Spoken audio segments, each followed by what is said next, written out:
जय श्री कृष्णा। अध्याय नंबर 2 का गीता का सार नंबर 8। मुझे ऐसा कोई साधन नहीं दिखता जो मेरी इंद्रियों को सुखाने वाले इस शोक को दूर कर सके। स्वर्ग पर देवताओं के आधिपत्य की तरह इस धनधान्य संपन्न सारी पृथ्वी पर निष्कंटक राज्य प्राप्त करके भी मैं इस शोक को दूर नहीं कर सकूंगा। यद्यपि अर्जुन धर्म तथा सदाचार के नियमों पर आधारित अनेक तर्क प्रस्तुत करता है, किंतु ऐसा प्रतीत होता है कि वह अपने गुरु भगवान श्री कृष्ण की सहायता के बिना अपनी असली समस्या को हल नहीं कर पा रहा। वह समझ गया था कि उसका तथाकथित ज्ञान उसकी उन समस्याओं को दूर करने में व्यर्थ है जो उसके सारे अस्तित्व शरीर को सुखाए दे रही थीं। उसे इन उलझनों को भगवान कृष्ण जैसे आध्यात्मिक गुरु की सहायता के बिना हल कर पाना असंभव लग रहा था। शैक्षिक ज्ञान, विद्वता, उच्च पद, ये सब जीवन की समस्याओं का हल करने में व्यर्थ हैं। यदि कोई इसमें सहायता कर सकता है तो वह है एकमात्र गुरु। निष्कर्ष यह निकला कि गुरु जो 100% कृष्ण भावना भावित होता है वही एकमात्र प्रामाणिक गुरु है और वही जीवन की समस्याओं को हल कर सकता है। भगवान चैतन्य ने कहा है कि जो कृष्ण भावनामृत के विज्ञान में दक्ष हो, कृष्ण तत्ववेत्ता हो, चाहे वह जिस किसी जाति का हो, वही वास्तविक गुरु है। कोई व्यक्ति चाहे वह विप्र वैदिक ज्ञान में दक्ष हो, निम्न जाति में जन्मा शूद्र हो या कि सन्यासी, यदि कृष्ण के विज्ञान में दक्ष कृष्ण तत्ववेत्ता है तो वह यथार्थ प्रामाणिक गुरु है।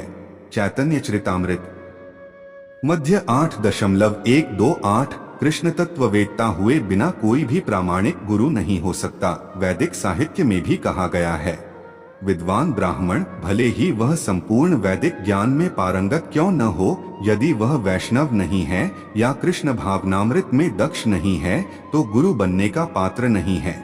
किंतु शूद्र यदि वह वैष्णव या कृष्ण भक्त है तो गुरु बन सकता है।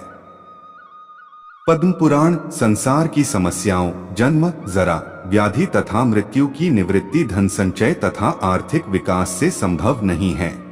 विश्व के विभिन्न भागों में ऐसे राज्य हैं जो जीवन की सारी सुविधाओं से तथा संपत्ति एवं आर्थिक विकास से पूरित हैं, किंतु फिर भी उनके सांसारिक जीवन की समस्याएं ज्यों की त्यों बनी हुई हैं। वे विभिन्न साधनों से शांति खोजते हैं, किंतु वास्तविक सुख उन्हें तभी मिल पाता है जब वे कृष्ण भावनामृत से युक्त कृष्ण के प्रामाणिक प्रतिनिधि के माध्यम से कृष्ण अथवा कृष्ण तत्व पूरक भगवद गीता तथा श्रीमद् भागवत के परामर्श को ग्रहण करते हैं। यदि आर्थिक विकास तथा भौतिक सुख किसी के पारिवारिक, सामाजिक, राष्ट्रीय या अंतर्राष्ट्रीय अव्यवस्था से उत्पन्न हुए शोकों को दूर कर पाते तो अर्जुन यह न कहता कि पृथ्वी का अप्रतिम राज्य या स्वर्गलोक में देवताओं की सर्वोच्चता भी उसके शोकों को दूर नहीं कर सकती।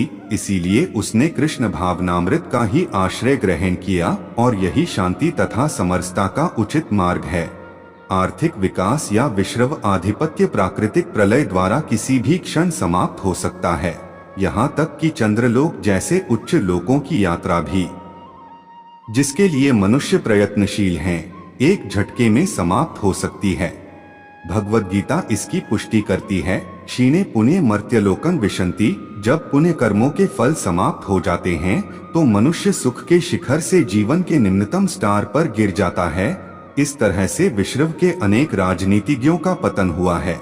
ऐसा अधःपतन शोक का कारण बनता है।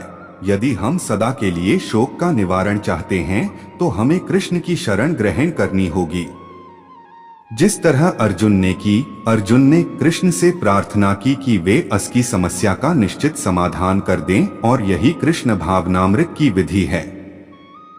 अगले भाग में हम सुनेंगे अध्याय 2 का गीता का सार नंबर 9।